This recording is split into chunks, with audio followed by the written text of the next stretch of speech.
बाबूजी। कहाँ जी? अरे भैया अभी तक के नहीं न हो पूजा के। कहाँ जी? देखो तनी मर्द हमारे एकदम लापरवाह हो, कहीं रुक के गुटका उठ खात हो यहाँ। हम लोग बड़ा आज खुश बानी बाबूजी। आप तो खुश बनी, हमार मन नहीं करे चले के, आप कहते खुश बनी। ए बाबूजी जात नहीं बाजार अब बताओ का छोड़ा और चाहिए का चाहिए बताओ ना का चाहिए। छोड़ा ले लेम, गौड़ी ले लेम, किशमिश ले लेम, हर चीज ले लेम जी। हां कुछ बादाम का ना तो कहल लिसन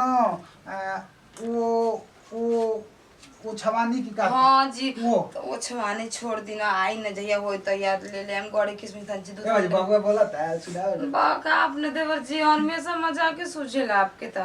हां ए बाबूजी आज वही हो ना पूजा खूब मजा आई।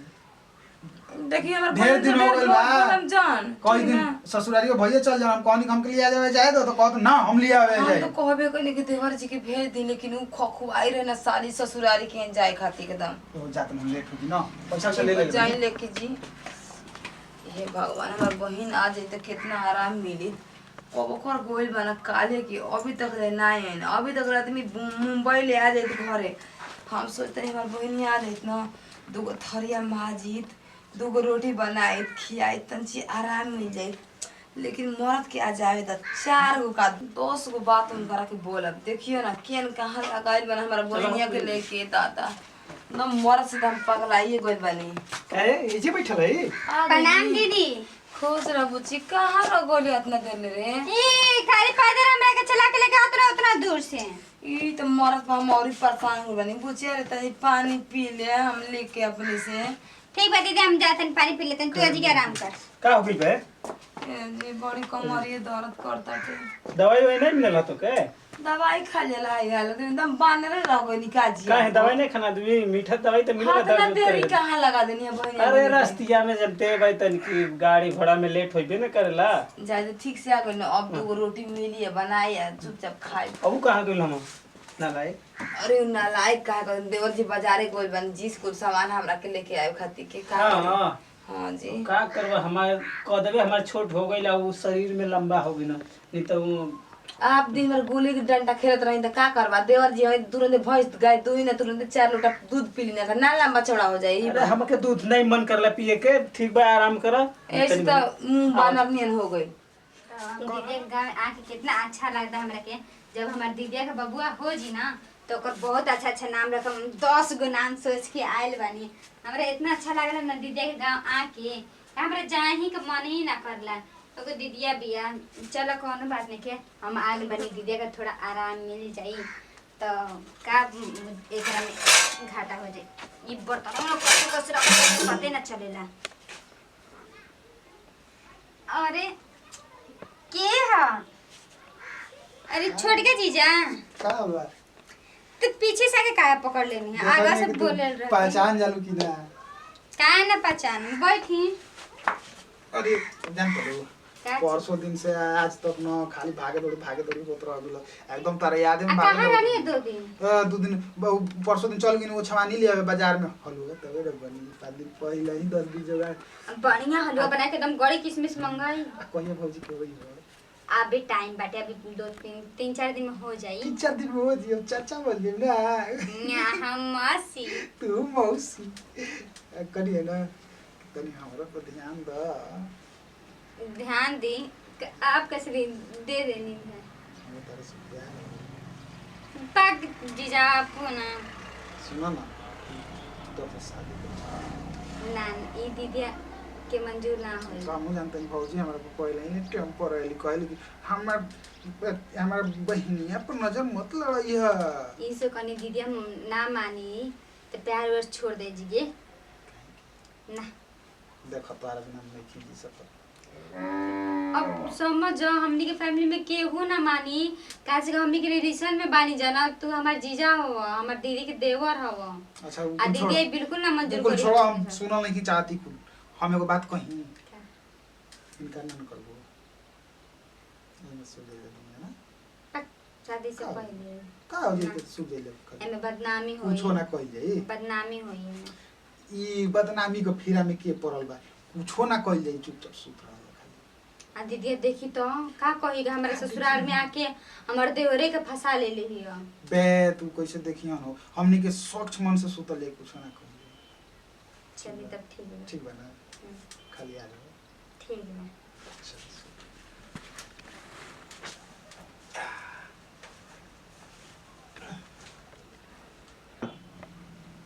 हो जाओ ना। चलो। यार हो गया। भागो भागो। आज तो मजा आ गया तो गजब वाली साली। आई में दादा ए जीजा का गर्दन न पात्र नाम कुछ ना करम तेरे संगे कुछ ना खाली सुते के जो ना करे के तौन कर देना। अब बताओ अगर दीदी के पता लगे तो क्या हम मुंह देखाई हमरा कुछ नहीं के समझ ज्यादा कोनो जवन हुई तो देख ली चले हम मुंह देखत में क्या करते ये। ए भगवान जल्दी हो जाइता तन जी आराम मिल जाई केन कहाँ हमार बहनियो बिया का करी वो कर के थाक जाती है बचियो बुचियो हाँ दीदी। का कर देली घर में सूत कर ली का रे हाँ दीदी सूत करनी सुन बैठे जा झाड़ू से लात ना छुआ जाला पागल ऐसे गोड़ लगे देख कुछ जी जगह में आइल बोले छोटका देवरा बड़ा खेल कड़ हम जान लिए उनका से ढेर मत बोली है ऐसे ही मार धाधाई ना तार बहिन आवतली तार बहिन आवतली ठीक ना बैठू निमन से कोनो चीज के मन करी खाए कि ना तो हमारा कहीं बाजार भीड़िए बच्चों का बा कह देवी ना तो जीजा लिया दे दीदी के देवरो तो हमार देवरो तोड़ लिया दिया ठीक है का हो गई लेपची बुखार बका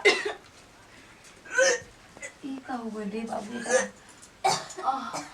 अरे ई का हो गई रे का हो गई बेटी तू उल्टी काहे करत रे ओए दादा बुखार करने के ना रे बुखार तो नहीं के का हो गई रे एक तो हमार जीव सन आखिर उल्टी काहे करत रे करा पता है ऐसे क्या करता है दोनों हां ये बाबूजी देखी ना केन काहे तो उल्टी करती है हमार ये मैं को उल्टी सुन का है तबीयत खराब है का बचिया काहे मतलब का हो गई रे उल्टी काहे करत रे कोनो बात नहीं के ना रे बुच्ची ए दीदी सुन ना कोनो स्कूल में गेले कौन से कुछ कहले तो ना कुछ कहा तेरे क्या पता है ना बाबूजी का हो गइल बतलाओ ना बुच्ची हमर टेंशन हो जाई एक तो मोर सुनो जौन तोर छोटका देवरा हवा ना का छोटका देवरा उनकरे संगे हमारा कैसे ना कर सकता है कुल क्या कहता है सर वो कर सकते है क्या रे अरे बुच्ची आई हो दादा हे भगवान बाबूजी का सुने के मिलता है मैं झूठ बोलती है हमार हलवा बनावे आए रे तोरे हलवा हमरा बनावे के पड़ी का